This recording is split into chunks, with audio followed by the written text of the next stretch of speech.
So how you think? See, in these cultures, definitely you have given too much significance to your thought process, too much. It's the Western philosophers who went to this extreme. You know, one of the, I think the Renaissance philosophers said, "I think, so I exist." So that is the level of significance you've given for thought. But you tell me, from your own simple sense, you tell me, which is true? Is it because you exist you think, or is it because you think you exist?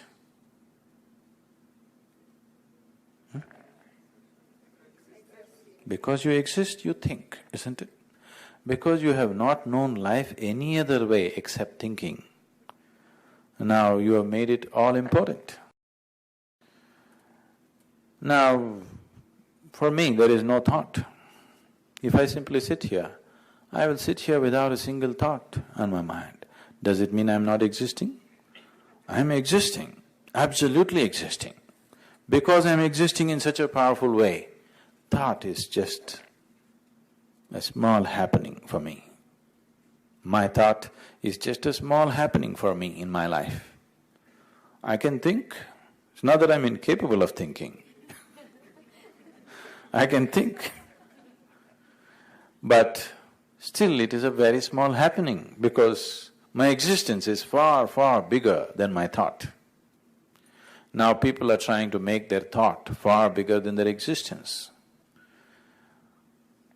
This whole positive thinking in the 60s, 70s, a few people made it very popular. You know, big names, almost all of them. Either they went neurotic, they broke up mentally and ended up in mental asylums, or they committed suicide. Because it's bound to happen. If you stretch the intellect beyond a certain point, you will crack up. You'll definitely crack up. So, thought being so important is a very unhealthy way to approach life. Initially it'll give you the thrill because you can create a few things with your thought. See, if you generate a powerful thought, you can make certain things happen. You can have a certain power over other people and situations. This will give you a high, but it is not an ultimate solution to life. You may be effective in the world, but within yourself you're still a mess. What is the point? What is the point?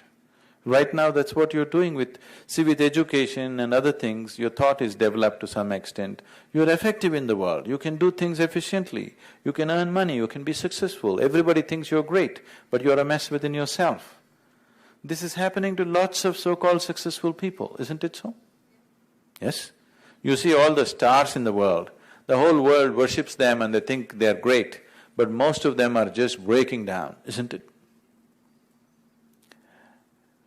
Looking good, you want to look good in 10 people's eyes.